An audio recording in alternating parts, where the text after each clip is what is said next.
الحمد لله وبه نستعين. أشهد أن لا إله إلا الله وحده لا شريك له، وأشهد أن سيدنا محمدا عبده ورسوله،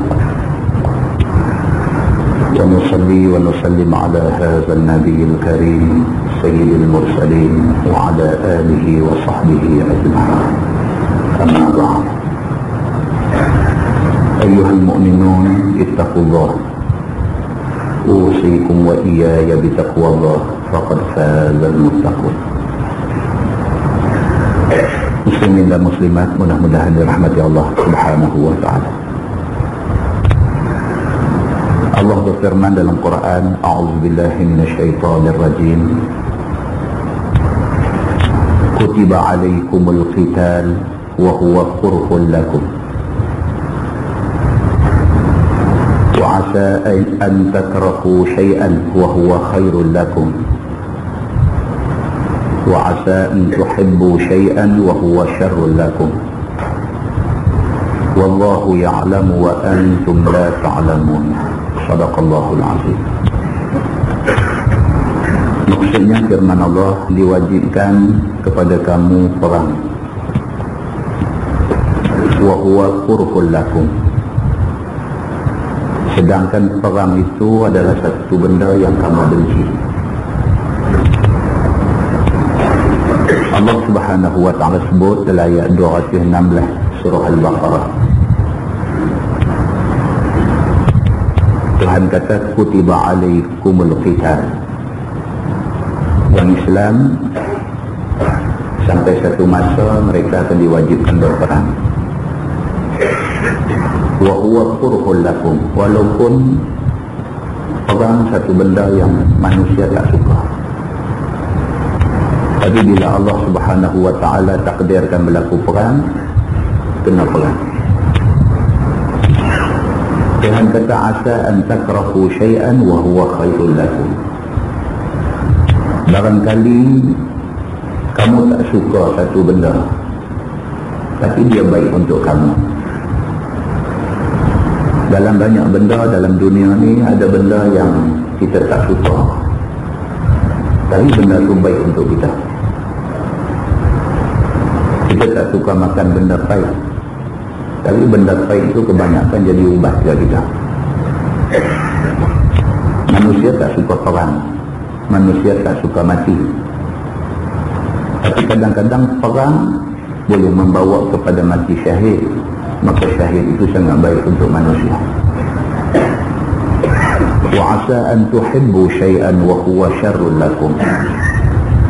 Tuhan kata, barangkali manusia suka satu benda, tapi benda tu syarrul lakum, tak baik untuk kamu.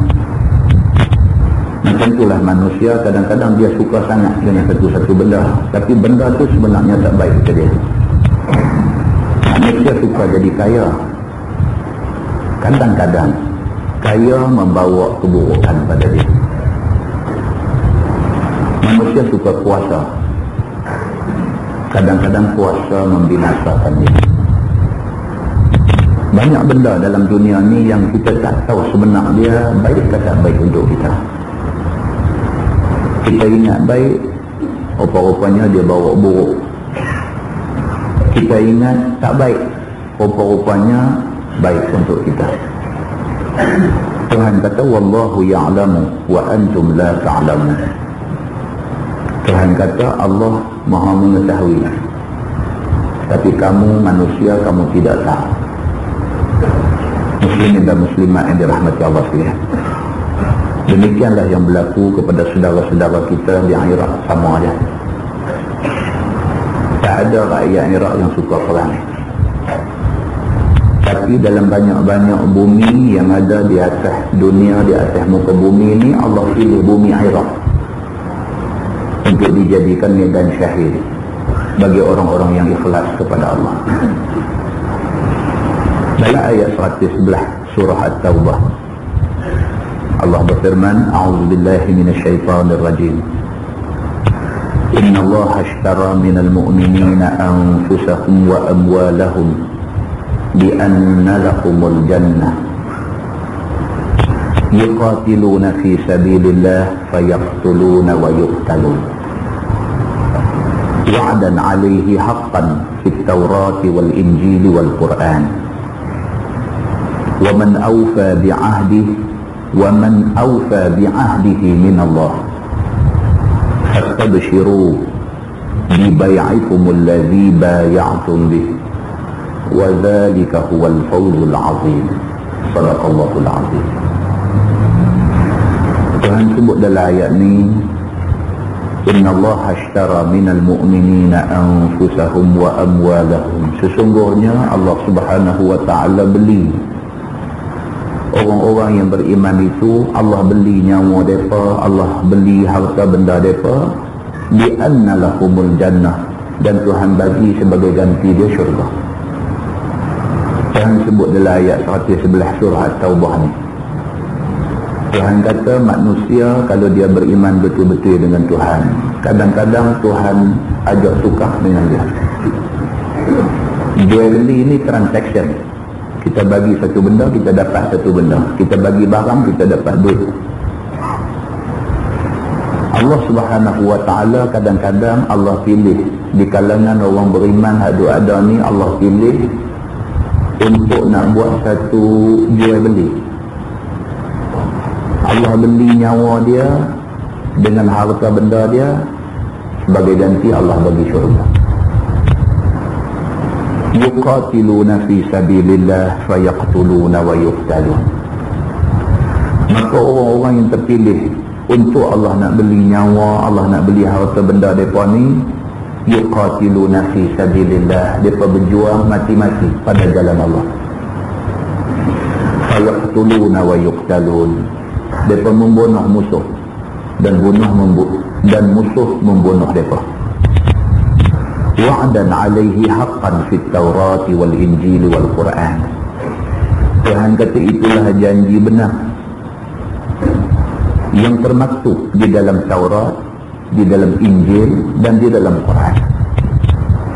Janji benar. Allah kata wa'dan 'alaihi haqqan. Janji, kata orang yang beriman, Allah akan beli nyawa dia, Allah akan beli harta benda dia, Allah bagi ganti dekat dia syurga. Janji Allah ni sebenar-benar. Dan Allah sebut janji ni bukan dalam Quran sahaja, bahkan dalam Taurat pun Allah sebut, dalam Injil pun Allah sebut. Wa man awfa bi'ahdihi min Allah. Tuhan kata siapa yang lebih lagi menepati janji, lebih lagi boleh menunai janji selain daripada Allah. Dalam banyak-banyak benda, banyak-banyak orang, banyak-banyak yang ada ni, bolehkah kita nak banding dengan Allah dari segi menepati janji? Manusia kadang-kadang janji tak betul. Isteri kita kadang-kadang janji tak betul. Anak-anak kita kadang janji tak betul. Kawan kita pun selalu janji tak betul. Tapi Allah Subhanahu wa ta'ala dia sebut dalam ayat ni, wa man awfa bi'ahdihi min Allah. Siapa yang lebih baik dari segi menunaikan janji, yang dia lebih baik daripada Allah, siapa? Tuhan kata bergembiralah dengan janji yang telah engkau buat dengan Tuhan, wa dzalika huwal fawzul azim. Demikian itu adalah untung besar. Siapa yang berjanji dengan Allah Subhanahu wa ta'ala, berjanji untuk dia hidup untuk Islam, mati untuk Islam.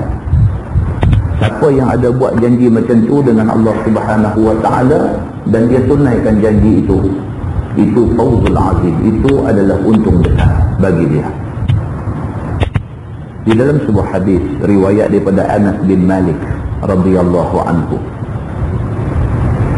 kata dia, ghaba ammi Anas bin Nadar radhiyallahu anhu an qital Badr.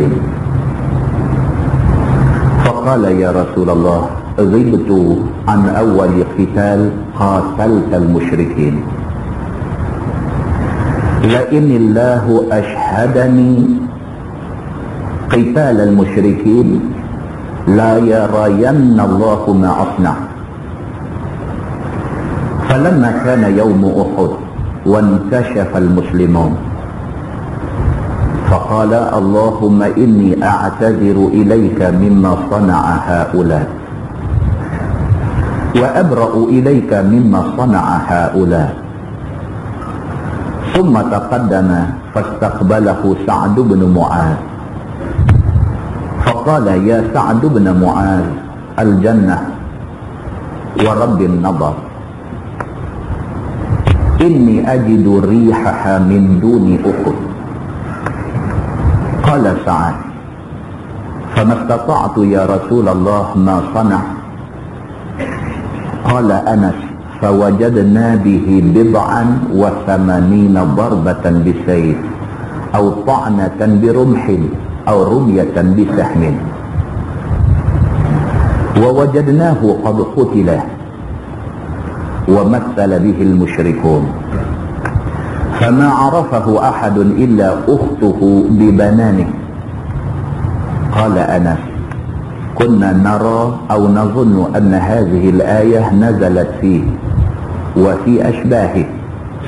أعوذ بالله من الشيطان الرجيم من المؤمنين رجال صدقوا ما عاهدوا الله عليه إلى آخر آية atau kama qala muttafaqun alaih. Sahabat Nabi yang bernama Anas bin Malik radhiyallahu anhu menceritakan, kata dia pakcik dia, pak penakan dia yang bernama Anas bin Nadar, pak penakan Anas bin Malik, nama dia Anas bin Nadar. Pak penakan dia sewaktu berlaku perang Badar, dia tak berkesempatan turun dalam perang Badar kerana hal yang tertentu. Bila Nabi SAW balik daripada perang Badar, Anas bin Nadar yang tak ikut di perang Badar ni pergi jumpa Nabi awal-awal lagi. Dia kata dekat Nabi, dia kata, ya Rasulullah, aku tak dapat ikut serta di dalam perang pertama dalam Islam, iaitu perang Badar. Aku sangat terkilat. Kalaulah sekiranya Allah Subhanahu wa ta'ala takdirkan aku dapat jumpa satu perang lagi selepas ni, dia kata, demi Allah, Tuhan akan tunjuk dekat hampa apa aku nak buat dalam perang tu. Ni seorang sahabat yang bernama Anas bin Nadar. Nabi pergi perang Badar, dia tak boleh pergi sama kerana sebab yang tertentu. Dia rasa cukup ralat pasal dia tak boleh pergi dalam perang sama dengan Nabi. Perang pertama dengan Nabi, dia tak boleh pergi, dia rasa cukup ralat. Bila Nabi balik, dia mula-mula jumpa Nabi. Dia kata, ya Rasulullah, dia kata, aku rasa sangat terkilan pasal tak boleh pergi perang sama dengan kamu. Kalau ditakdirkan Allah, aku dan jumpa perang yang kedua selepas daripada Badar ni, dia kata, demi Allah, Tuhan akan tunjuk dekat hampa apa aku nak buat dalam perang. Falamma kana yawmu Uhud, lepas perang Badar, perang Uhud. Wankashafa al-muslimun, dalam perang Uhud orang Islam menderita, hampir-hampir kalah. Tuan-tuan, kita dah dengar banyak kali perang Uhud. Nabi letak sahabat atas bukit. Sebelah bukit Uhud tu ada satu bukit, dia panggil Jabal Rummah, bukit pasukan pemanah dulu. Nabi kata dekat sahabat ni, hampa tunggu di sini, apa jadi pun jangan tinggal bukit ni. Sebahagian daripada sahabat Nabi tak boleh tahan. Lepas turun daripada bukit tu kerana nak kutip harta ghanimah yang duk terlumbuk di lembah tu. Akibat dia, wan kasyafal muslimun, orang Islam keseluruhannya menderita, hampir-hampir kalah. Faqala, dalam keadaan perang berkecamuk macam tu, Anas bin Nadar ni dia kata, Allahumma inni a'taziru ilaika mimma sana'a haula. Anas bin Nadar ni dia kata, ya Allah, aku minta ampun, aku minta uzur daripada kamu, ya Allah, di atas apa yang dibuat oleh sahabat-sahabat aku yang tak dengar cakap Nabi. On behalf sahabat-sahabat aku, bagi pihak sahabat-sahabat aku yang Nabi suruh tunggu, mereka tak tunggu, mereka turun ni, bagi pihak mereka, aku minta ampun dekat Tuhan. Dia kata, wa abra'u ilaika mimma sana'a haula, dan aku tak tanggungjawab. Dia kata, aku berlepas tangan, aku tak terlibat dengan musuh yang duk main serang ni, aku tak bersekongkol dengan musuh. Dia kata, Summa taqaddamah, lepas tu dia terus serbu pergi ke tengah-tengah medan perang yang tengah berkecamuk ni. Summa taqaddama, dia maju pergi ke depan. Fastaqbalahu Sa'd bin Mu'az. Dalam dia duk lari nak pergi ke tengah tempat orang duk perang tu, jumpa dengan satu sahabat yang bernama Sa'd bin Mu'az. Kata dia ni, ya Sa'd bin Mu'az, al-jannah wa rabbin nadar. Bila dia jumpa sahabat yang bernama Sa'd bin Mu'az ni, dia kata, wahai Sa'd, dia kata al-jannah, dia kata jom, dia kata syurga ada di depan, dia kata.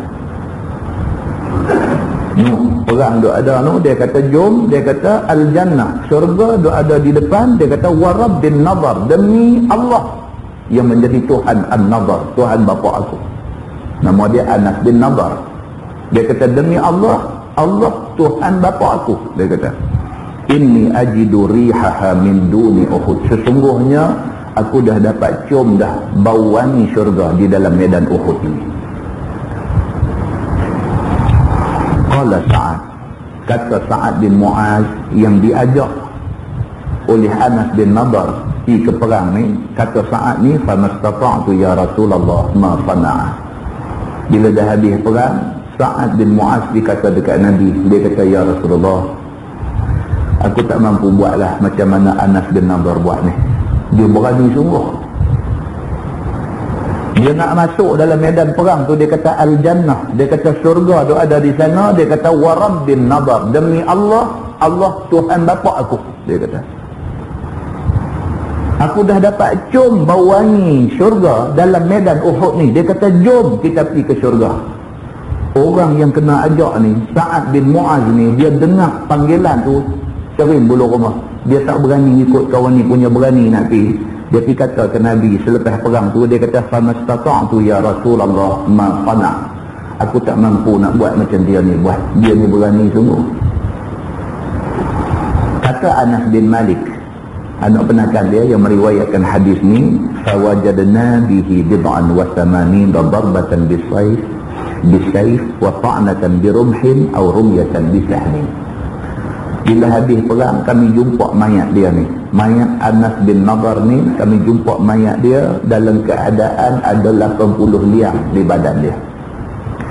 80 liang darbatan bisayf, akibat daripada tetakan pedang, wa ta'natan birumhin, dan akibat daripada tusukkan tombak, au rumyatan bisahmin, dan juga kesan lubang daripada anak panah yang tercacak di badan dia. Tidak kurang daripada 80 darbah, tidak kurang daripada 80 lubang ada di badan dia. Wa wajadnahu qad qutila, masa kami jumpa dia, dia mati dah. Dia dah mati dah. Wa matsala bihil musyrikun, dan orang-orang kafir yang bunuh dia ni bukan setakat mereka bunuh dia dengan lembing, dengan tombak, dengan anak panah, dengan pedang, bahkan mereka rompong-rompongkan mayat dia. Tuan-tuan tengok ni perangai kafir. Daripada dulu, daripada perang zaman Nabi SAW sampai lah ni, tuan-tuan tengok hari-hari gambar duk keluar dalam surat abang, dalam TV, dalam majalah, dalam internet, dalam apa, macam mana keadaan orang Islam yang kena bunuh dengan kafir ni. Dia bunuh bagi mati sudah hati. Wa matsala bihil musyrikun, yang kata orang kafir musyrik ni, dia rompong-rompongkan habis badan kau ni. Potong telinga, korek biji mata bagi keluar, turis badan bagi pecah dan sebagainya. Wa matsala bihil musyrikun. Kata Anas bin Malik, fama arafahu ahadun illa ukhtuhu bibanan. Siapa pun tak kenal mayat dia ni. Mayat Anas bin Nadar ni siapa pun tak kenal. Dengan keadaan badan yang bersarang, berlubang, luka parah, muka pun tak kenal orang dan sebagainya. Fama arafahu ahad, siapa pun tak kenal illa ukhtuh, adik perempuan dia. Bila kita tengok, kenal. Macam mana kenal?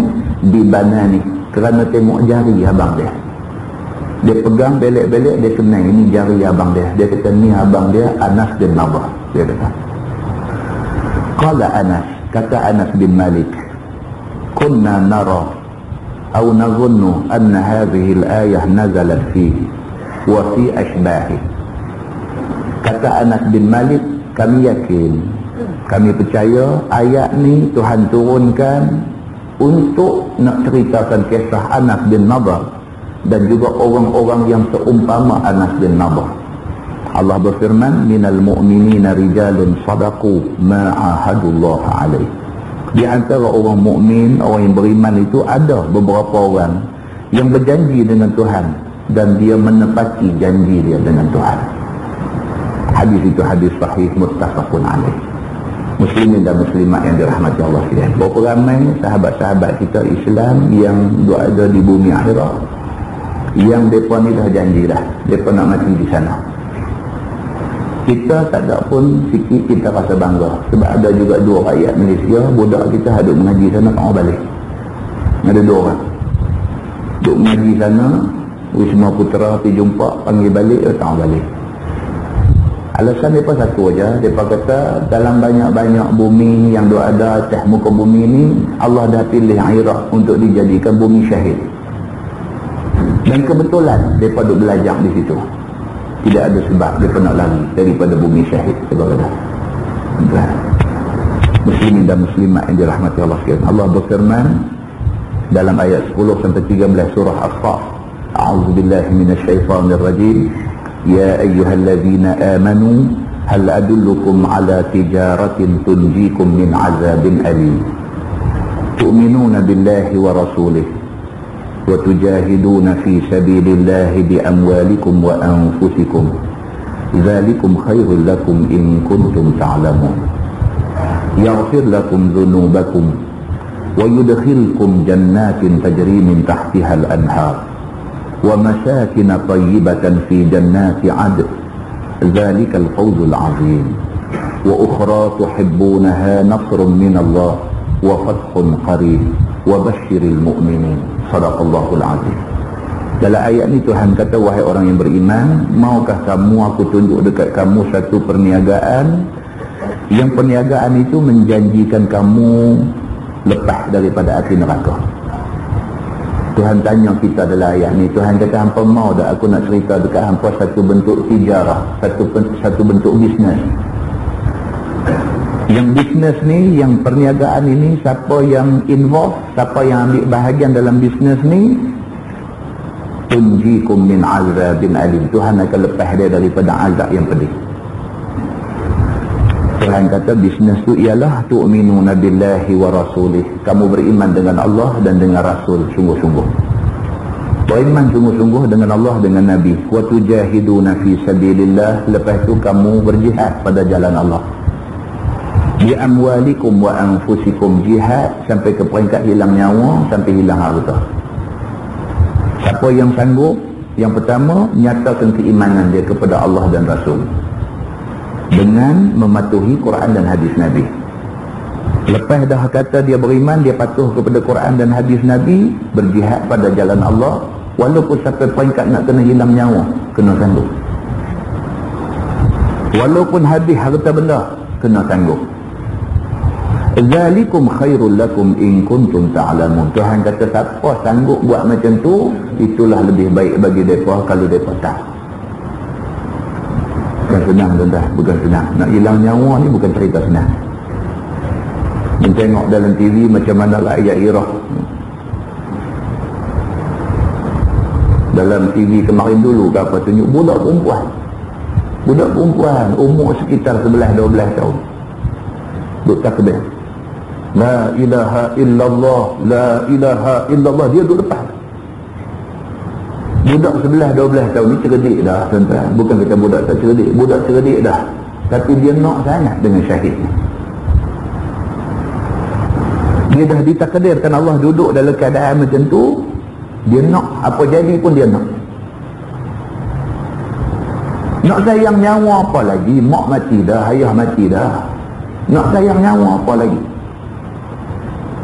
Allah Subhanahu wa ta'ala sebut benda ni, zalikum khairul lakum in kuntum ta'lamun. Kalau hampa tahu betul-betul, itulah yang paling baik untuk hampa. Bahkan Tuhan kata yaghfir lakum dzunubakum. Tuhan ampun dosa kamu. Orang yang mati syahid, banyak mana dosa ada sebelum ni Tuhan ampun habis. Allah Subhanahu wa ta'ala ampun habis. Wa yudkhilkum jannatin tajri min tahtiha al-anhar. Bahkan Allah Subhanahu wa ta'ala janji syurga yang di bawahnya sungai mengalir, itu tempat yang akan diletakkan orang yang syahid ini.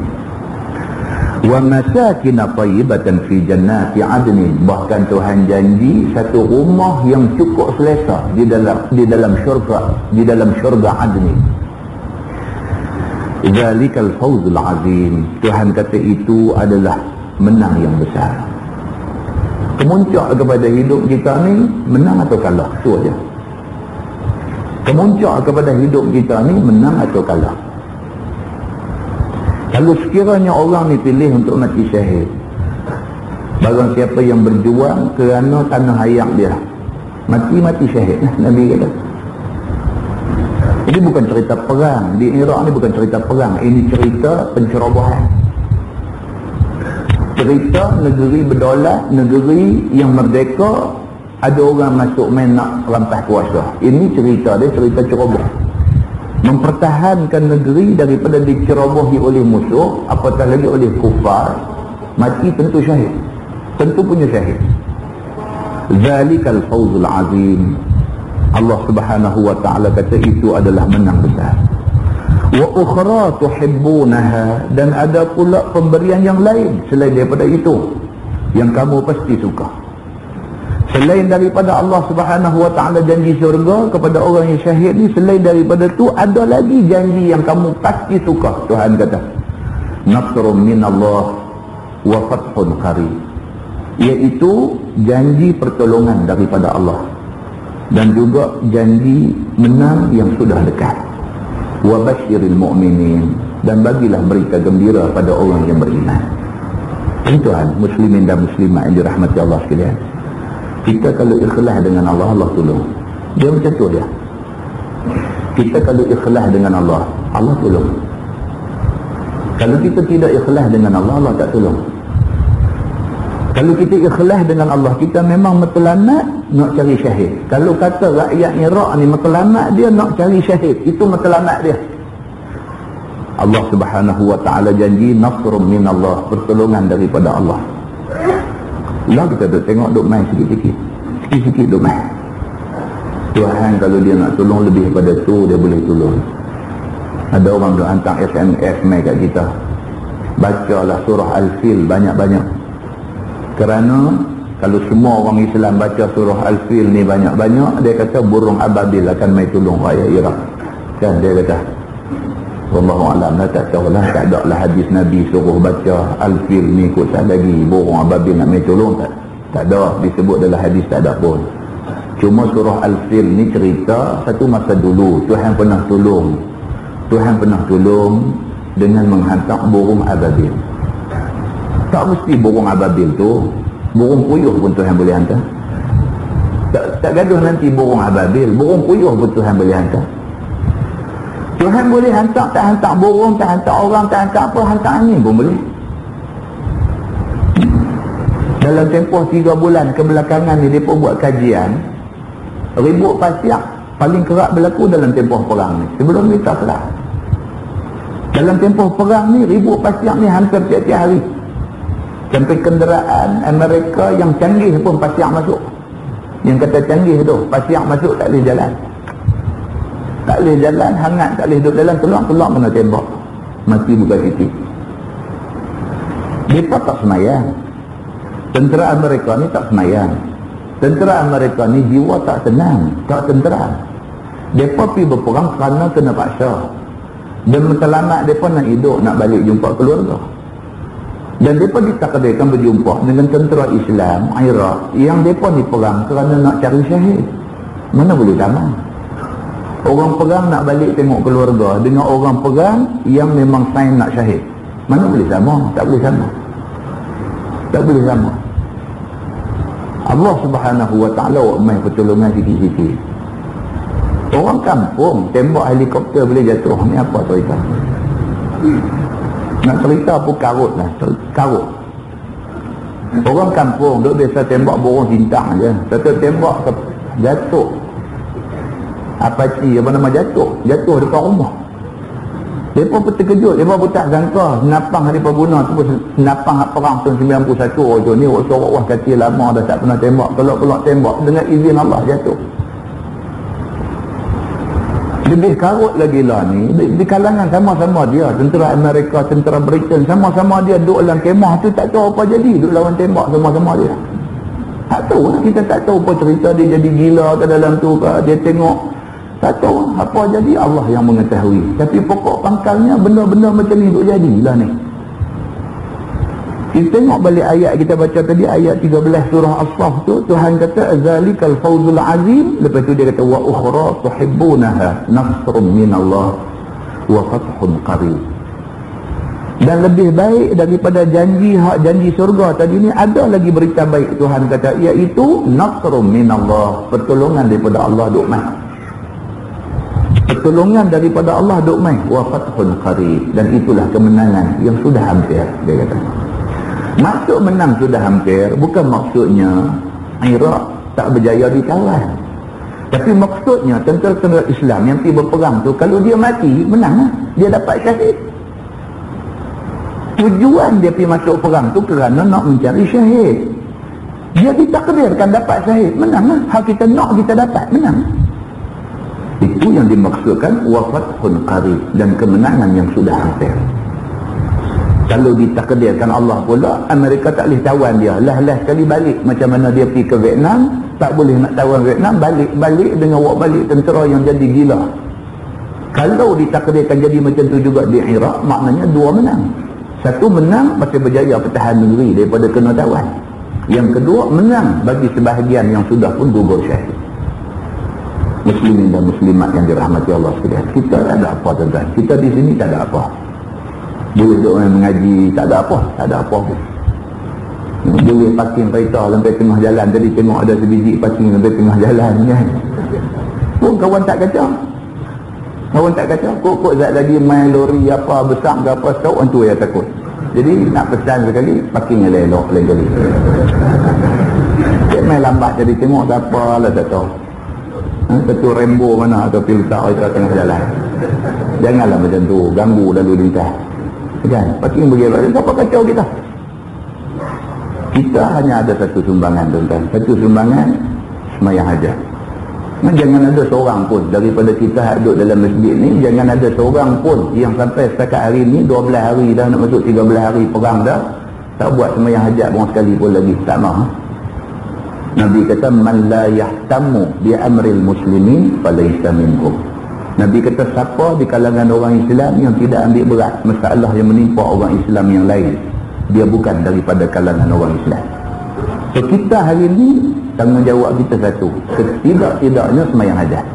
Saya ingat tadi masjid dah nak buat kot sembahyang hajat. Kita buat sikit lagi. Lepas habis sembahyang Isyak, kita sembahyang hajat 2 rakaat.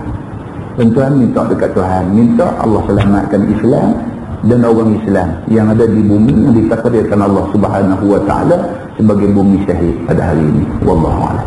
Kita menggunakan Baharul Mazi jilid 17.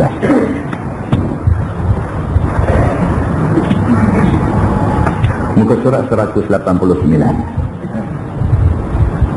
Muka surat 189, bab man salimal muslimuna min lisanihi wa yadihi, iaitu bab pada menyatakan orang yang sejahtera Islam yang lain daripada lidahnya dan daripada tangannya.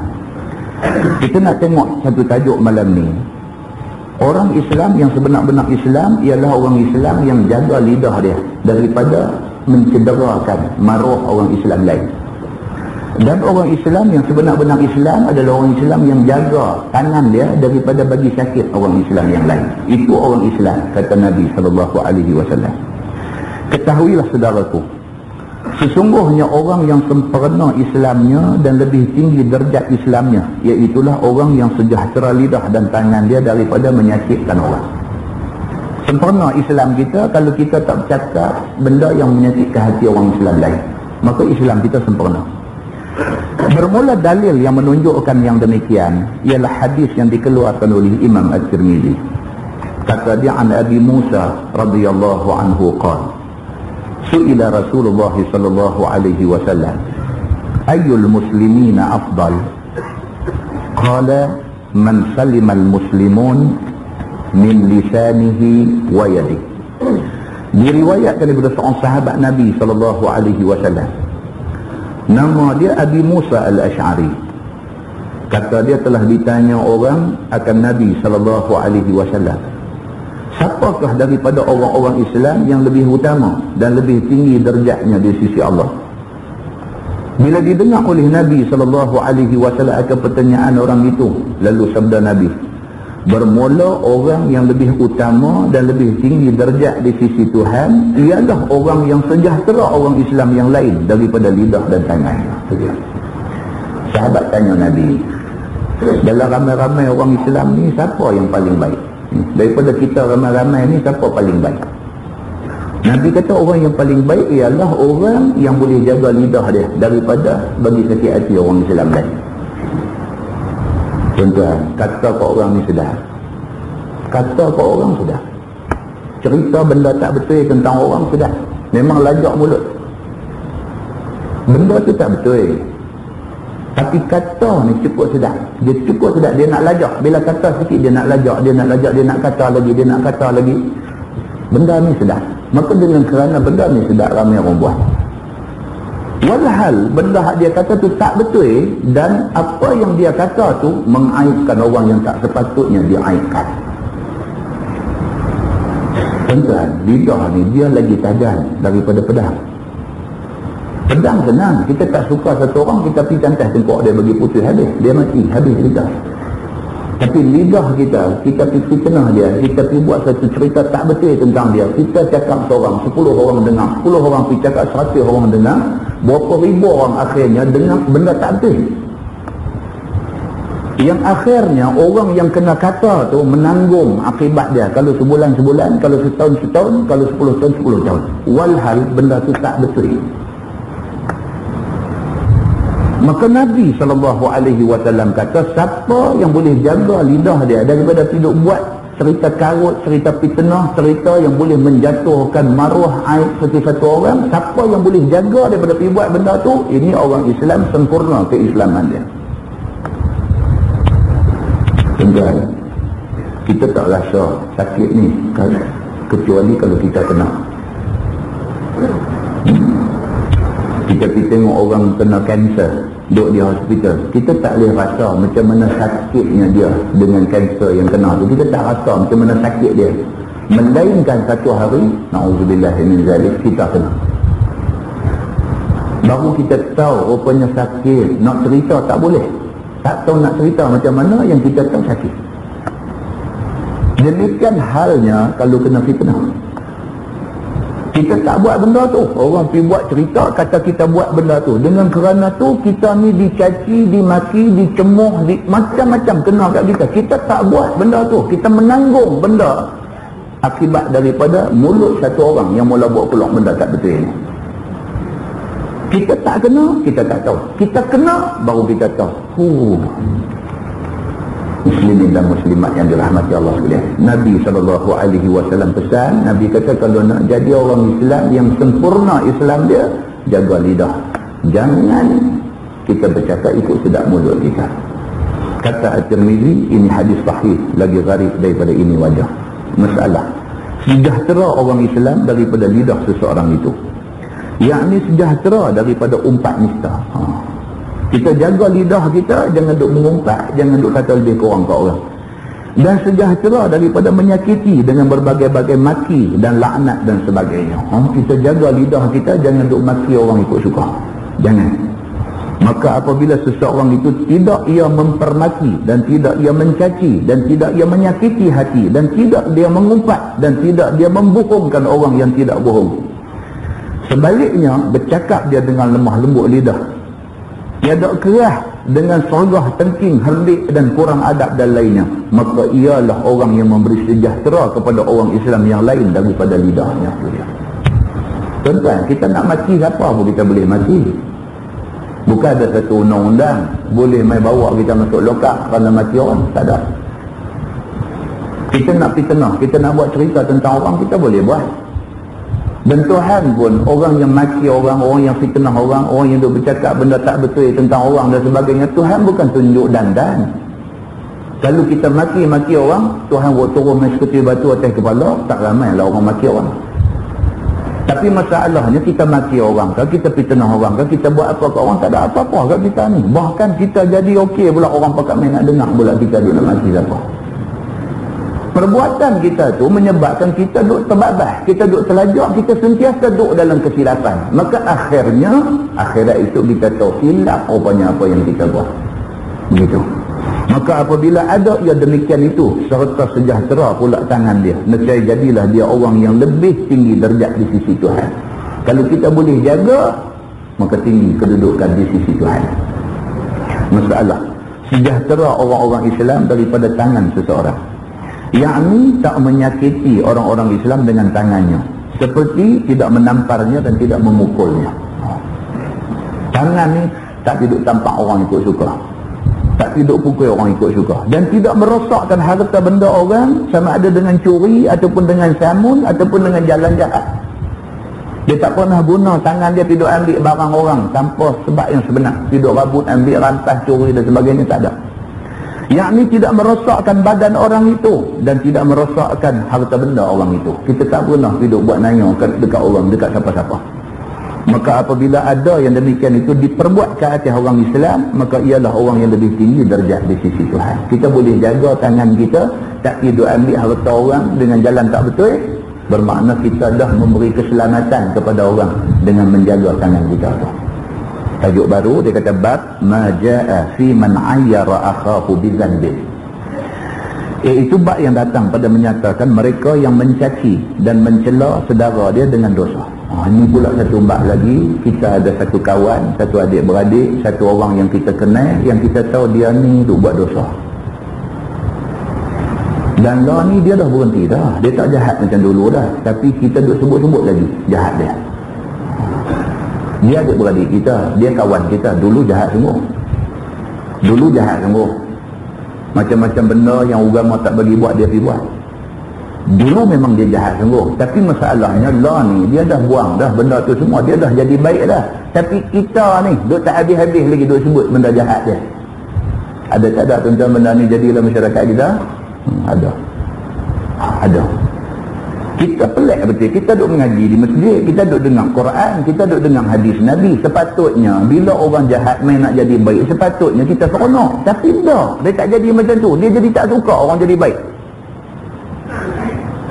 Apa punya pelik jadi kepada setengah kita. Kadang-kadang dia kawan tu jahat, lah ni nak jadi baik, sepatutnya kita sambut dia, kita raih dia, kita ambil dia jadi kawan baik kita.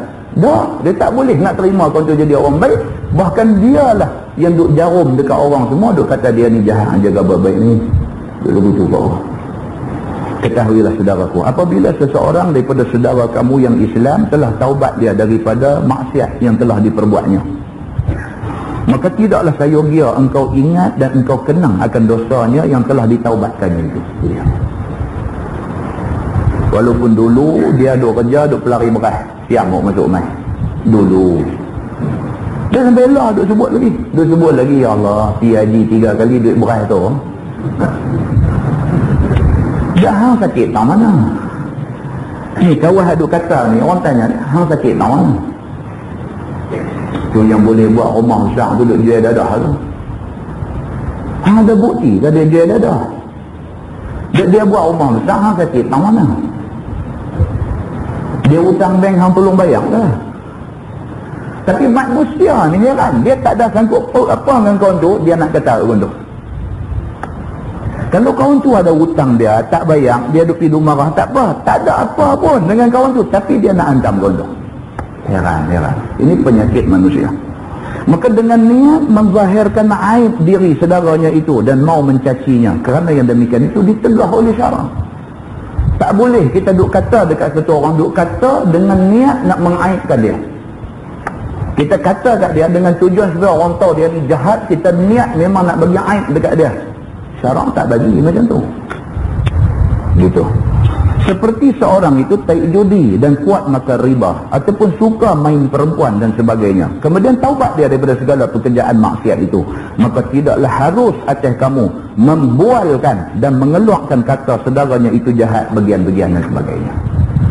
Dulu dia macam mana itu dulu punya cerita habis.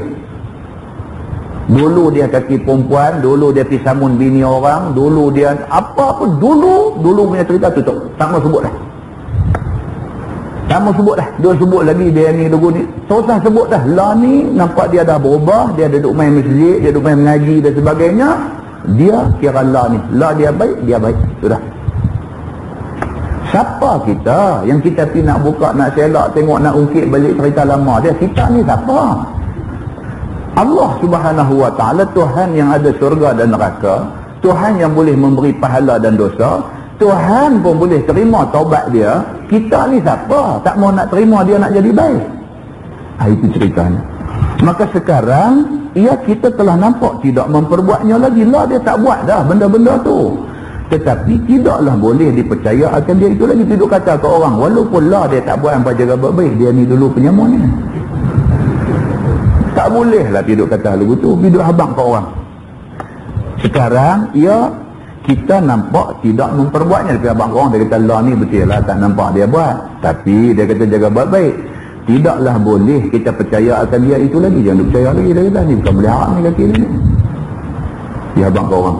Kerana sesungguhnya pun nampak ia tidak berbuatnya, nanti diulangnya pula. Dia abang pula ke orang. Allah anjing. Ini pun anjing.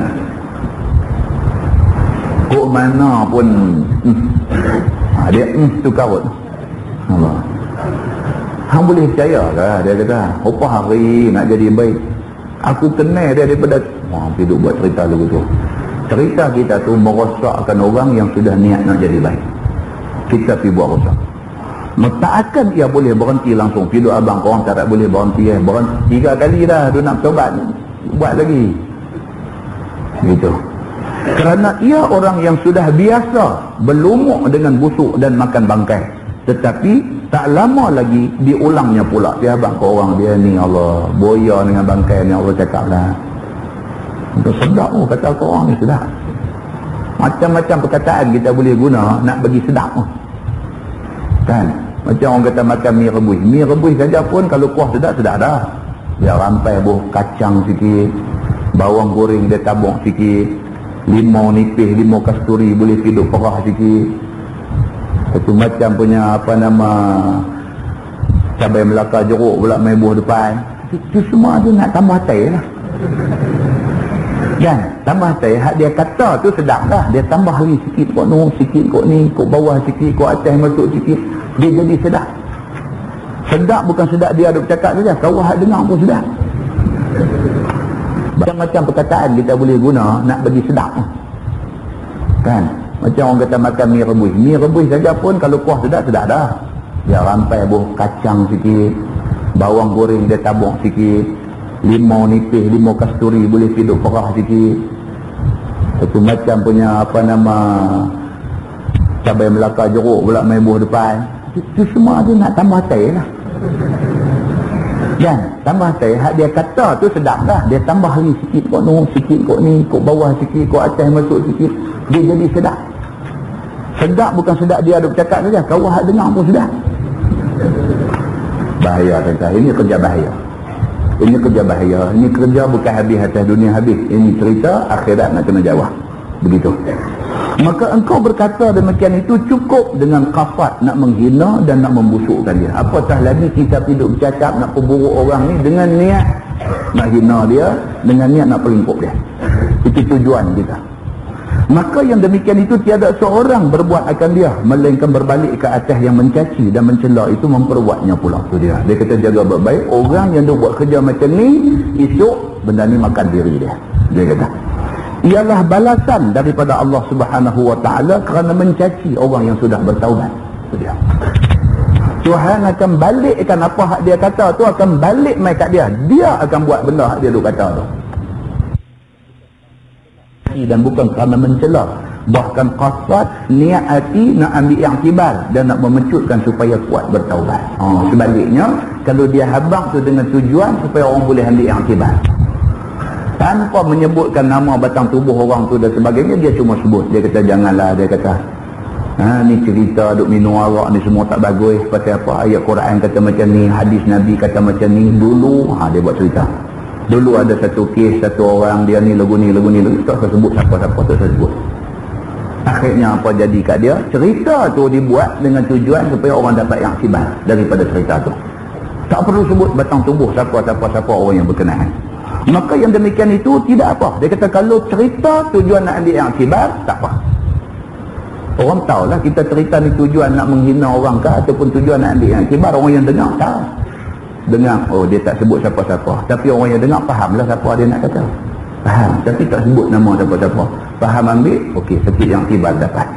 Begitu. Baik, bermula dalil atas tegah mencaci saudara yang telah taubat daripada dosa yang diperbuatnya itu ialah hadis yang dikeluarkan oleh Imam At-Tirmizi. Kata dia an Muaz bin Jabal radhiyallahu anhu qala Rasulullah sallallahu alaihi wasallam man 'ayyara akhahu bi dhanbin lam yamut hatta ya'malahu. Qala Ahmad min dhanbin qad taba minhu. Diriwayatkan oleh sahabat Nabi sallallahu alaihi wasallam. Nama dia Muaz bin Jabal radhiyallahu anhu. Kata dia telah bersabda Nabi sallallahu alaihi wasallam, siapa yang mencaci saudara dia yang sama-sama Islam dengan dosa yang telah diperbuatnya dulu, seperti dikatakan ke mukanya, kamu orang jahat, kamu tai judi, kamu orang kuat main perempuan dan sebagainya. Padahal orang itu sudah taubat daripada segala pekerjaan maksiat itu. Nescaya tidak mati orang yang mencaci itu, melainkan ia memperbuat seperti yang dicaci saudaranya itu. Ya. Jadi kata dekat orang tu, dia kata terjah. Dia kata hang ni memang tak guna, jahat, macam-macam. Dia sumpah teranah, dia maki hamun, dia cerca habis-habisan.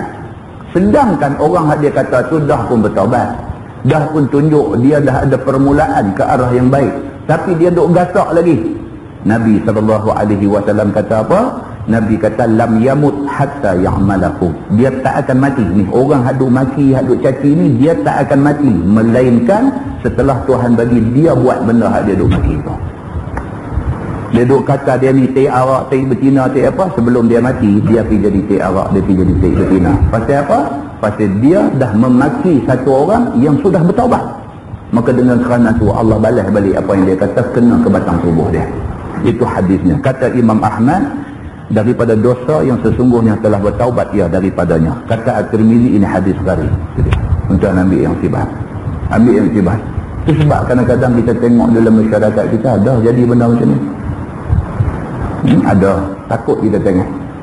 Kawan-kawan kita satu masa dulu sama semangat dengan kita, main masjid mengaji, pergi dengar ceramah sana sini dulu macam kita. Masa tu semua orang tak betul. Atau lepas 2 tahun kita tengok dia duk pergi buat benda hak dia duk marah orang buat dulu. Mata kita dah tengok benda ni banyak dah jadi. Kita tengok kata dia ni dulu dah elok dah buat lah jadi macam ni. Kena muhasabah. Pasal apa dia jadi macam ni? Kena muhasabah balik. Bila kita cek balik, jumpa hadis macam ni. Pasal apa? Pasal dulu dia menghina orang, dia mencaci orang dengan niat nak menghina orang. Walaupun orang tu sudah bertaubat, orang tu dah tak buat dah benda jahat, dia duk hina kawan tu sampai kawan tu ni jadi macam kain buruk lap kaki. Dia punya hina kawan tu sampai tak ada harga diri. Tengok-tengok benda tu makan balik diri dia. Dia pula pergi buat benda dia duk hina tu. Na'udzubillah min dzalik. Itu sebab tuan-tuan dalam Islam apa pun kena ikhlas. Kalau kita tak berkenan satu orang buat benda tak betul, kita tegur dia, bukan nak hina dia. Kita tegur, kita nak dia tukar benda tak betul bagi jadi betul. Tak ada niat nak menghina dia, tak ada niat nak menjatuhkan maruah dia. Kita nak dia berubah jadi orang baik. Itu matlamat dia. Kalau itu matlamat kita dalam nak menegur orang, Allah bantu kita. Benda tu tak makan diri kita. Bab ma jaa fil bala ala izhari syamatati li akhik. Iaitu bab yang datang pada menyatakan hadis yang menunjukkan kena bala dengan sebab menzahirkan suka, kena bala bagi saudaranya. Ni pula satu tajuk lagi. Kalau kawan kita kena bala, kena musibah, kena satu-satu benda ke atas dia, kita pergi duduk seronok, kita kata pada muka biar dia kena habis. Tindakan kita pergi duduk seronok kerana bala menimpa kawan kita tu akan membawa satu akibat yang tidak baik pada kita. Cuba kita baca. Ketahuilah saudaraku, telah banyak jadi orang yang busuk hati. Dia kata, tu dia. Kita tengok kitab ni. telah banyak jadi orang yang busuk hati dan banyak berlaku ke atas seseorang itu sukakan saudaranya turun bala. Ada banyak, dia kata, dalam masyarakat ni orang busuk hati. Dia tengok orang senang sikit, dia nak racun lah. Dia tengok orang bagus sikit, dia nak buat cerita lah. Dia tengok orang tu okey sikit, dia nak fitnah lah. Tak ada apa pasal pun. Semata-mata kerana busuk hati je. Semata-mata kerana dengki aja. Semata-mata kerana iri hati aja.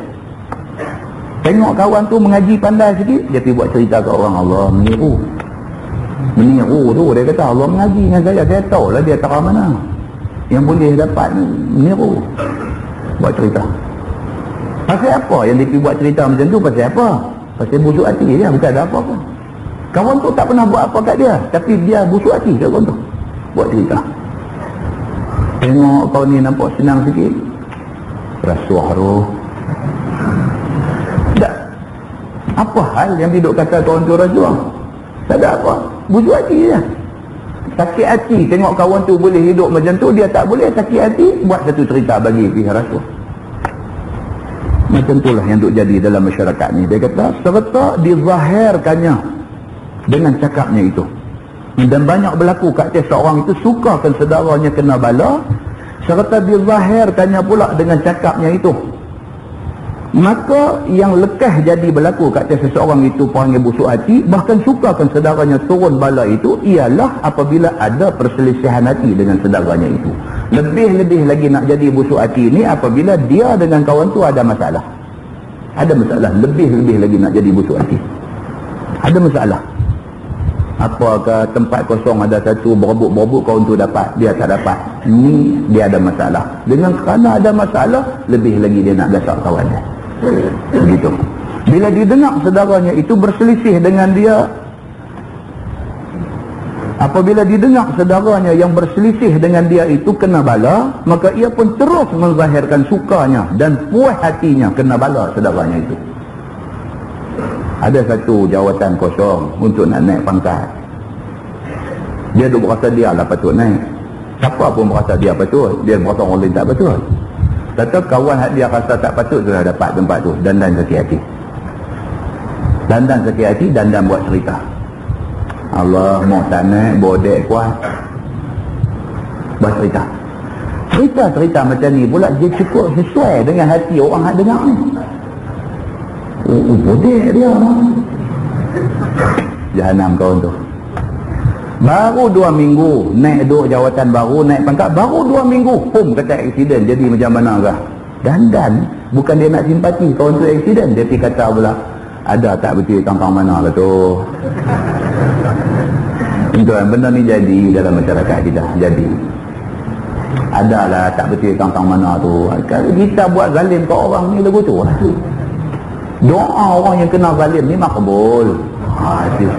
Cara bercakap tu selaras dengan hadis Nabi, nampak? Dan doa mazlum ni makbul. Nabi kata macam tu. Tapi betul ke kawan tu buat zalim ke orang, maka dengan kerana tu dia aksiden? Betul ke? Betul tak betul itu soal lain. Dia pergi masuk tu, dia kata Allah buat zalim ke orang. Orang yang kena zalim ni doa makbul, bukan ada hijab dengan Tuhan. Dengar. Sesuai dengan kawan dengar ni. Dia kata aku tak sangka dia tu macam tu. Tuan-tuan, kawan tu tak ada pasal-pasal. Dia dapat jawatan tu rezeki dia. Tak timbul soal bodek soal apa. Kalau bukan dia naik, orang lain naik pun orang buat cerita kata bodek juga. Dia dapat rezeki, itu rezeki Tuhan nak bagi kat dia. Kemudian kemalangan yang kena dekat dia itu musibah yang Allah timpakan dekat dia sebagai ujian untuk dia. Cerita sebenar dia macam tu, tapi cerita hadu jadi dalam masyarakat lagu lain. Semua orang yang terlibat dalam buat cerita ni depan Allah kena jawab. Oh, dia bukan habis cerita habiskan tu. Semua ni depan Allah kena pergi jawab itu. Muslimin dan muslimat yang dirahmati Allah. Dan dikatanya mana tak patut kena bala. Aku dilawannya berkelahi. Kata aku tidak didengarnya. Larang aku tidak dipedulikannya. Aku dimarahnya. Dan aku dipermakinya. Bahkan aku dipukulnya dan sebagainya. Oh, dia kata macam mana tak kena. Orang macam aku dia boleh buat. Dia berasa dia siapa pula tu. Orang macam aku ni dia boleh buat. Ya? Aku larang dah dulu ni tak mau dengar. Aku nasihat dah dia buat tak heran. Pukul aku pula. Aku pergi duduk nasihat dia kata dia pukul aku pula. Padan kena dah lah ni. Dia pergi duduk cakap ke orang macam tu.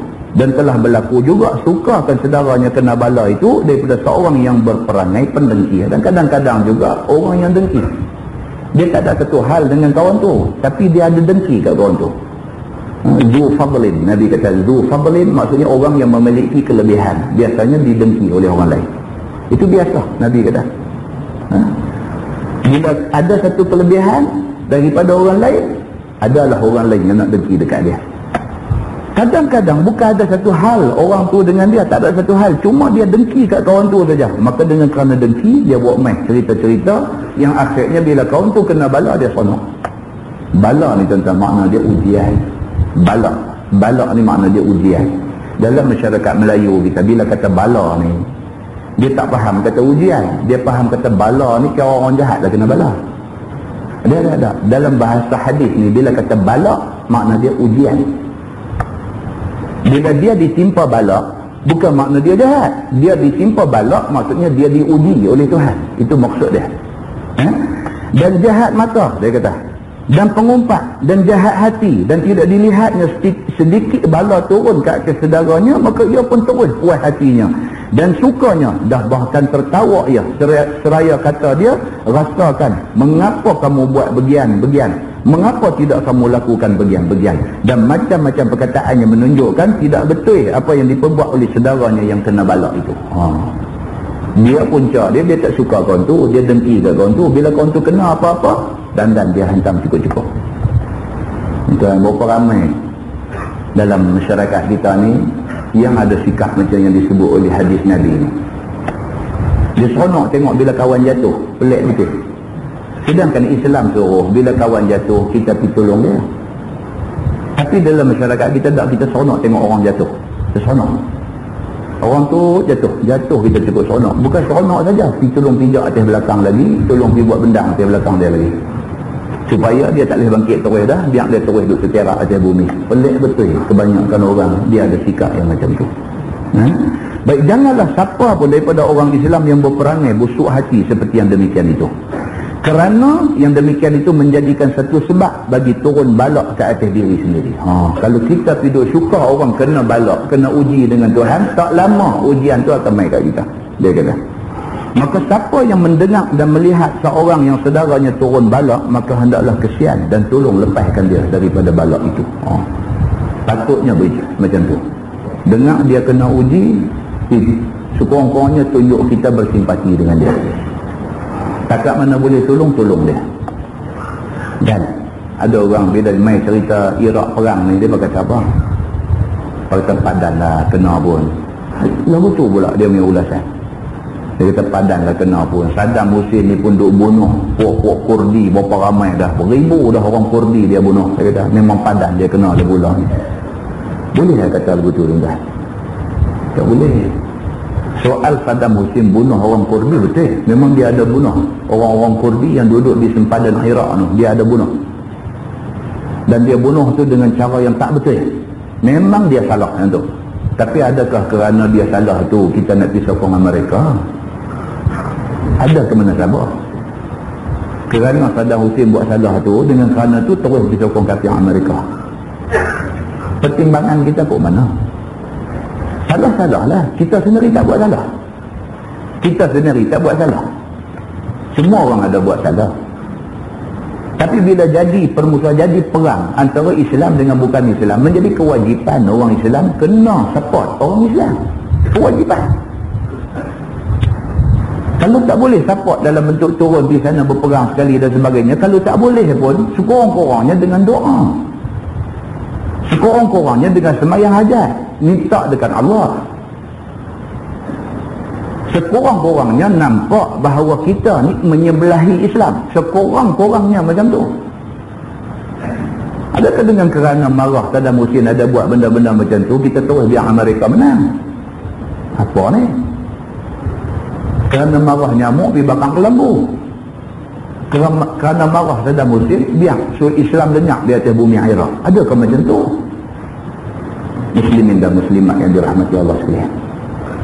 Apa duk jadi di sana lah ni? Siapa nak bantu dia? Kuwait tolong bantu bagi kawasan untuk Amerika letak tentera.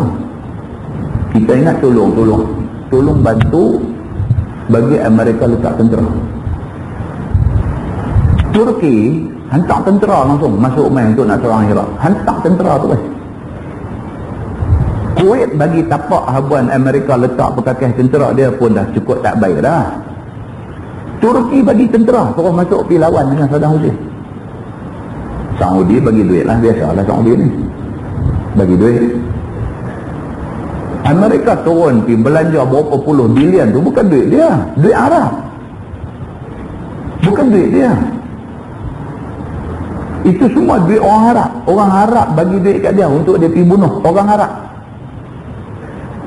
Muslimin dan muslimat yang dirahmati Allah sekalian. Kalau geram ni, kalau sakit hati, kalau nak ikut hati lah, televisyen di rumah tu terajang 17 kali sehari. Dan kalau ikut sakit hati, televisyen tu boleh sakit lah, kaki kita pun sakit lah.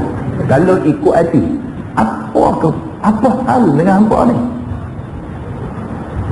Mesyuarat Liga Arab akhirnya berubah jadi medan pertengkaran.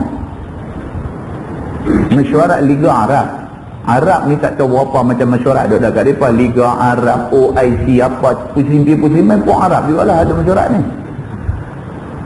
Atas apa nama sekalipun, nama Liga Arab kan, nama OIC kan, nama apa kan, apa mesyuarat sekalipun masuk dia jadi perang sama-sama dia, perang mulut. Start dengan Iraq bangkit cabar Kuwait, jadi Kuwait bangkit dia balas balik, start lagi Libya bangkit balas balik Kuwait, start lagi Mesir bangkit pertahan Kuwait. Tuan-tuan, orang Amerika mengikuti mesyuarat-mesyuarat ni, mereka ikuti. Macam mana mereka ingat? Dia gelap. Sebab ni dia kata tak apa tak apa. Dan sahabat luar negeri, sahabat orang putih buat satu kartun satu pintu gerbang, macam tembok tu ada satu pintu gerbang tu pintu gerbang Liga Arab. Dan di atas duk angkat spanduk tunjuk kata kami menentang, kami tidak setuju Amerika serang Iraq, kami tak setuju. Atas duk angkat, bawah ke pintu gerbang tu mereka duk masuk. Kita boleh nampak apa yang dia cuba nak buat. Kartun daripada seorang abang orang putih, mereka buat kartun macam tu. Kartun tu menghina orang Arab. Kartun tu menghina sebenarnya. Buat satu tembok besar macam tu, di atas tu buat kepala Arab pakai jubah pakai apa, angkat spanduk kata kami menentang lah Amerika, Britain apa serang orang Arab, angkat kata menentang. Tapi bawah tu pintu duk buka, Amerika duk masuk macam-macam dengan tank dia, dengan tentera dia, semua duk masuk. Apa cerita? Satu-satunya negeri yang tak bagi Amerika pergi pijak Iran ya.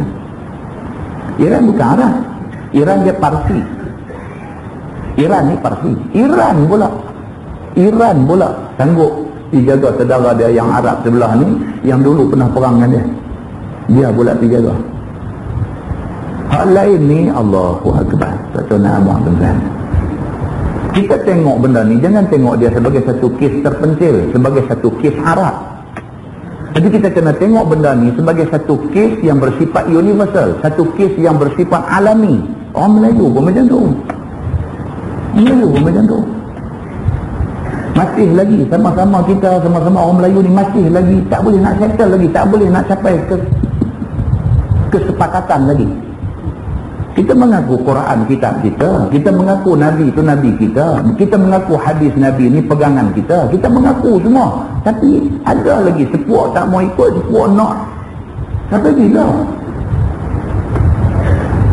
Kalau betul Quran kita, Al-Quran dusturuna, Quran itu dustur kita, perlembagaan hidup kita. Hadis Nabi ini Kita tahu Nabi tinggal kat kita dua benda. Taraktu fikum amrain. Aku tinggal kat hampa dua benda ni. Kalau hampa pegang dua benda ni sungguh-sungguh, lan tadillu abada. Hampa tak sesat sampai bila-bila. Pasal apa ada lagi di kalangan kita yang tak boleh nak terima Quran dengan hadis Nabi? Pasal apa? Buat main ayat Quran, buka baca. Mengaku tak kata Quran, mengaku. Habis lah ni macam mana? Kita nak ikut tak ayat ni? Dia akan kisah lu. Pasal apa? Kita melihat Arab dengan masalah tu, kita tak melihat kita pun ada masalah tu. Muslimin dan muslimat yang dirahmati Allah sekalian, balik kepada ajaran Islam. Fa in tanaza'tum fi syai'in farudduhu ila Allah wa Rasul. Kalau kamu berselisih pendapat, bercanggah pendapat, selisih faham dan sebagainya tentang satu-satu benda, farudduhu ila Allah wa Rasul, kembali kepada Allah dan Rasul. Balik tengok Quran dengan hadis Nabi. Siapa pun, orang Arab ke, orang putih ke, orang Melayu ke, orang bangsa apa pun, kalau dia orang Islam, farudduhu ila Allah wa Rasul. Balik kepada Allah dan Rasul. Quran dengan hadis Nabi. Selagi benda ni tak boleh buat, selagi itulah seluruh dunia kita akan tengok orang Islam ni duk kena sedia. Duk kena sedia.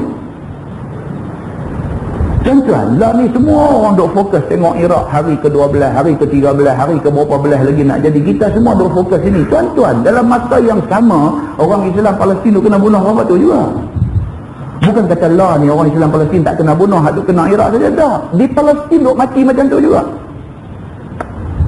Cuma dia tambah lagi bunuh orang Islam di Iraq.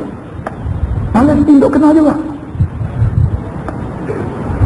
Muslimin dan muslimat yang dirahmati Allah sekalian, siapa nak dengar suara kita? Lah ni suara kita Allah saja yang boleh dengar. Suara orang Islam lah ni Allah saja yang boleh dengar. Lain daripada Allah tak boleh dengar dah suara siapa pun. Kita hari ni kalau nak pergi riau, nak riau kat siapa? Siapa yang rasa kesian kat kita? Tentu nak riau dekat Amerika, dekat Britain, dekat Perancis. Kita nak riau dekat Soviet Union. Kita nak riau dekat siapa? Kita riau dekat Saudi pun Saudi tak dengar. Khadam Al-Haramain ni, khadam yang duk jaga dua tanah haram ni pun tak dengar kalau kita pergi riau kat dia. Yang boleh dengar suara kita ni Allah saja. Allah sebut dalam Quran, "Iz tastaghithuna rabbakum fastajaba lakum."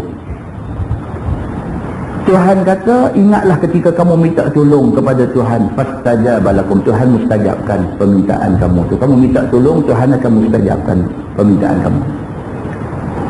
Inni mumiddukum bi alfin minal malaikati murdifin. Tuhan kata, aku akan bantu menguatkan kamu dengan 1000 malaikat yang turun bersaf-saf. Percaya tak ni ayat Quran ni? Percaya tak? Kata Allah boleh, kalau dia nak hantar bantuan kepada orang Islam di Iraq, Allah boleh hantar dalam apa bentuk sekalipun. Iza arada syai'an an yaqula lahu kun fayakun. Tuhan ni kalau dia nak bantu, kalau dia nak tolong, kun fayakun. Jadi ya. Dalam perang Badar Tuhan hantar, dia turunkan bi alfin minal malaikati murdifin. Dia turun 1000 malaikat yang turun ni murdifin, berturut-turut, bersaf-saf turun. Wa ma ja'alahu Allahu illa busyra. Dan Tuhan tidak bagi bantuan yang macam tu melainkan sebagai nak bagi satu berita gembira pada orang yang beriman. Tuhan kalau dia bagi, mana itu good news. Walitatma'inna bihi qulubukum. Dan Tuhan bagi bantuan dengan tujuan nak bagi tenang hati tentera-tentera Islam yang pergi berperang ni. Tuhan kata, wa man nasru illa min indillah. Tidak ada kemenangan melainkan kemenangan ini hanya ada di sisi Allah. Tidak ada bantuan, tidak ada pertolongan melainkan bantuan, pertolongan, kemenangan hanya ada di sisi Allah. Innallaha azizun hakim. Allah Maha perkasa, Maha bijaksana. Allah boleh tolong, tuan-tuan. Allah boleh tolong. Tapi Allah nak tengok kita terang mana dalam nak meminta tolong kepada Allah Subhanahu wa taala. Begitu. Baik, dia kata sebuah hadis dikeluarkan oleh At-Tirmizi, kata dia an Wasilah bin Al-Asqa radhiyallahu anhu qala Rasulullah sallallahu alaihi wasallam, la tudhhir asy-syamatata li akhik fayarhamahullahu wa yabtaliyak. Diriwayatkan daripada seorang sahabat Nabi sallallahu alaihi wasallam, nama dia Wasilah bin Al-Asqa radhiyallahu anhu. Kata dia telah bersabda Nabi sallallahu alaihi wasallam, Jangan kamu zahirkan sukacita seronok kerana turun bala ke atas saudara kamu yang sama-sama Islam. Nabi kata jangan ada orang Islam yang tunjuk seronok bila orang Islam kena susah. Jangan ada macam tu. Maka jikalau kamu zahirkan yang demikian itu, nescaya memberi rahmat akan dia oleh Allah. Kalau kamu pergi tunjuk kamu seronok orang Islam kena bala, Allah akan bagi rahmat dekat orang yang kena bala tu, dan diturunkannya bala ke atas diri kamu, dan kamu pula Tuhan akan buat main bala. Kata At-Tirmizi, ini hadis hasan lagi gharib. Muslimin dan muslimat yang dirahmati Allah sekalian. Kita baca 3-4 muka malam ni, tapi 3-4 muka ni adalah benda yang sebenarnya sangat susah kita nak buat. Tajuk mula kita baca tadi, man salimal muslimun min lisanihi wa yadihi. Orang yang boleh jaga mulut, boleh jaga tangan daripada bagi sakit saudara dia yang sama-sama Islam. Ini orang Islam sebenar-benar. Jaga mulut dia. Merasa lagu nak hina orang, tahan. Salah. Aku ni kalau mana sangat aku nak hina orang. Tahan bang. Tangan jangan guna hidup buat bagi sakit orang dan sebagainya. Kemudian tajuk kedua kita baca bab fi man ayyara akhahu bi dhanbin, iaitu orang yang menghina saudara dia kerana dosa yang kawan tu buat dulu. Dia tu dulu jahat, lah dia dah jadi baik, kita pergi duk hina dia lagi. Apa yang kita duk kata kat dia tu, esok Nabi kata akan main kat kita. Kita akan buat benda yang kita duk kata. Kemudian kita tengok bab fil bala ala izhari syamatati li akhi, iaitu salah kalau sekiranya kita tunjuk seronok ke atas bala musibah yang menimpa saudara kita yang sama-sama se-Islam dengan kita. Wallahu a'lam. Lepas ini kita akan masuk tajuk bab ma jaa fi mukhalatatin nas, iaitu bab yang menceritakan hadis yang menunjukkan bercampur gaul dengan orang. Dia akan tengok satu tajuk lepas ni, kita ni bagus macam mana. Bagus kita ni pergi jadi orang yang pergi bercampur berguil dengan orang, kenal orang tu orang ni apakah, ataupun bagus kita bawa diri kita tidur dalam hutan rimba duk zikir seorang-seorang ke. Mana bagus?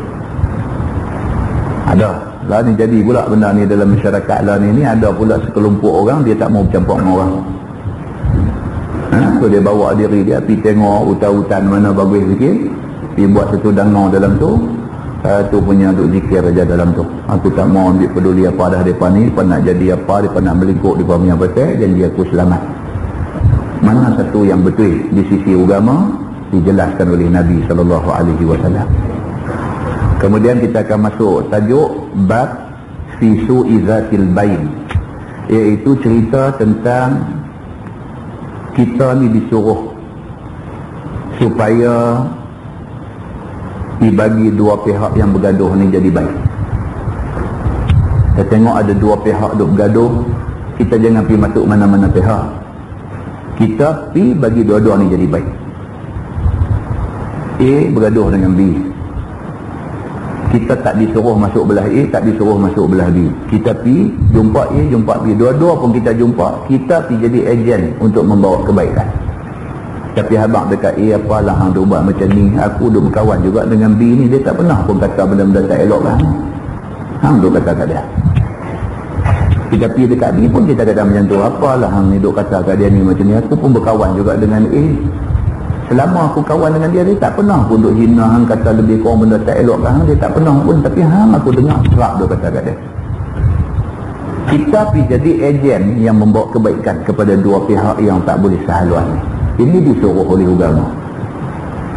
Kita tak, kita pergi masuk satu, kita lagu duk jurus petrol lagi. Kata hang tak boleh biar ni, baru kata hang teruk. Allahu Akbar. Kawan ni pun dengar-dengar, siapa kata? Dia kata apa kat aku? Langkah habis jadi panglima. Tengok pasal apa yang kau ni duduk jadi panas sangat ni. Ni kawan hak tengah ni rupanya. Bukan dia nak bawa kebaikan, dia seronok tengok jadi perseteruan. Kemudian kita akan tengok tajuk fi fadli salahi zatil bayin, juga sambungan daripada cerita memperbaiki hubungan dua pihak yang tidak baik. Dan lepas itu kita akan masuk fi karahiyati qati'atir rahimi wal baghi, cerita tentang Islam larang kita putus silaturahim, dan juga Islam larang kita buat zalim pada siapa-siapa. Semua tajuk yang kita akan baca adalah tajuk yang sangat berkaitan dengan kita semua.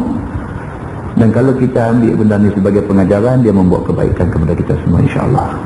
Wallahu a'lam. Ada orang duk mengangkar lah ni, kan? Dia kata Amerika serang Iraq pada hari ketiga, dalam minggu ketiga, dalam bulan ketiga. Minggu ketiga 20 hari bulan.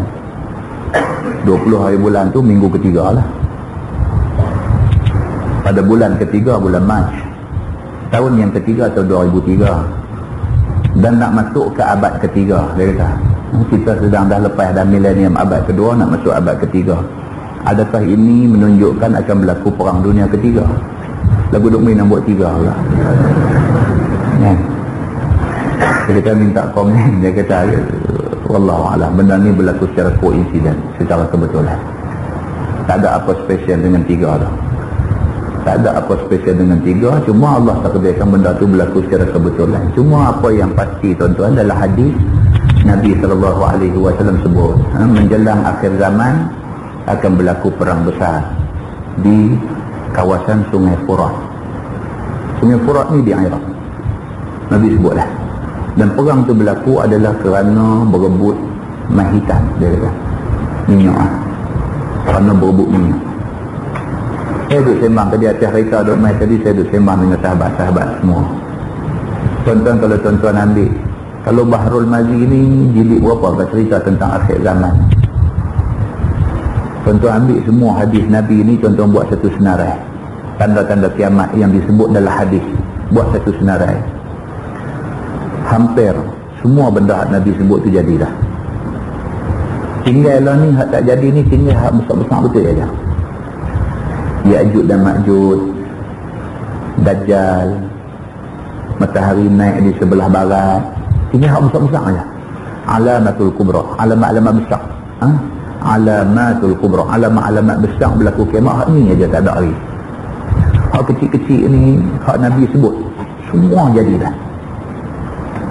Jadi apa yang boleh kita simpulkan ialah, yang pertama sekali, perang yang jadi di Iraq tu dijanjikan sebenarnya. Satu perang yang dijanjikan oleh Allah Subhanahu wa ta'ala. Dijanjikan oleh Allah. Jadi cerita bila Allah dah janji, Nabi sebut dalam hadis, benda ni kok mana pun jadilah. Jadi nak bagi tak jadi tak boleh, sebab Tuhan dah takdir nak jadi. Tak boleh nak buat bagi tak jadi, tak boleh. Macam tu. Jadi dia adalah takdir Allah. Apa yang penting, kita minta selamat. Sama ada Allah bagi menang kepada Islam dan tentera Islam yang ada di sana. Menang dalam maksud kata Amerika tak boleh kuasai dia, ataupun kita minta tentera yang berperang di sana tu dapat mati syahid, bukan mati dengan tujuan-tujuan yang lain daripada keredaan Allah. Takut entah cerita perang ni bukan semua syahid. Sahabat Nabi sendiri pun ada. Dah habis perang, Nabi jalan-jalan tengok ada seorang duduk berlempang tengah jalan. Nabi terus kata, huwa min ahlin nar. Nabi kata dia ni ahli neraka. Sahabat terus kata dekat Nabi, ya Rasulullah, dia ni tadi masa perang tengah duduk rancak tadi, dia di antara orang yang sangat berani, sentiasa marah ke depan. Mana mungkin dia pula ahli neraka? Nabi kata dah, dia ahli neraka. Pasal apa jadi macam tu? Bila disiasat-siasat balik, ada maklumat dapat, rupa-rupanya dia ni masa dah kena cedera parah dan sebagainya, dia belum mati lagi. Dia tak tahan sakit, kecederaan dia teruk, dia tak tahan sakit. Dia ambil anak panah, dia radak diri dia. Dia bukan mati syahid, dia mati bunuh diri. Tuan-tuan, kita tengok tu, sikit lagi nak dapat syahid, dia tak dapat. Satu hadis lain pula yang juga hadis sahih pula cerita, satu sahabat jumpa macam tu juga, Nabi kata dia ni ahli neraka. Sahabat kata dah, dia ni nampak tadi all out, perang habis-habisan nak lawan musuh. Nabi kata dah, dia ahli neraka. Pasal apa? Tengok-tengok ada satu kain duduk atas bau dia. Kain tu, kain hak tentera musuh punya. Bila musuh kalah, Barang-barang musuh ni semua dia jadi ghanimah, dia jadi harta rampasan perang. Barang-barang tu semua Nabi nanti bahagikan kepada tentera yang berperang. Dia ni tak dan tunggu Nabi bahagi, dia ambil dulu. Kerana ambil dulu tu, Nabi kata dia di neraka. Jangan tengok dia nak tergelincang sikit aja. Kita nak sembahyang hajat lagi, kita nak minta dekat Tuhan, minta ya Allah sama ada yang pertama bagi Islam dan orang Islam menang di akhirat, dan yang kedua minta kalau ditakdirkan mereka ni mati, biar mereka dapat syahid. Jangan mati kerana lain, mati syahid. Kita minta dua benda tu, kita tak akan kecewa. Tuhan tentu bagi dia. Salah satu Tuhan tentu bagi. Dan mudah-mudahan Allah Subhanahu Wa Taala dengar satu dua doa daripada Masjid Sultanah ni, satu dua orang doa mustajab. Mudah-mudahan Allah dengar, makbul doa kita insya-Allah. Nah, yang baik itu daripada Allah, yang tak baik silap saya. Ditangguh dengan tasbih kafarah dan suratul Asr. اللهم صل على سيدنا محمد في الأولين والآخرين وسلم. رضي الله تبارك وتعالى عن سادتنا أصحاب سيدنا رسول الله أجمعين. بسم الله الرحمن الرحيم. الحمد لله رب العالمين حمدا يوافي نعمه ويكافئ مزيده. يا ربنا لك الحمد كما ينبغي لجلال وجهك الكريم وعظيم سلطانك. رضينا بالله ربا وبالإسلام دينا وبمحمد نبيا ورسولا. اللهم افتح علينا فتوح العارفين وارزقنا فهم النبيين بجاه خاتم المرسلين. اللهم فقهنا في الدين وعلمنا التأويل واهدنا صراطك المستقيم. اللهم أرنا الحق حقا وارزقنا اتباعه وأرنا الباطل باطلا وارزقنا اجتنابه. اللهم اجعل جمعنا جمعا مرحوما وتفرقنا من بعده تفرقا معصوما. وصلى الله على محمد وعلى آله وصحبه وسلم والحمد لله رب العالمين. السلام عليكم.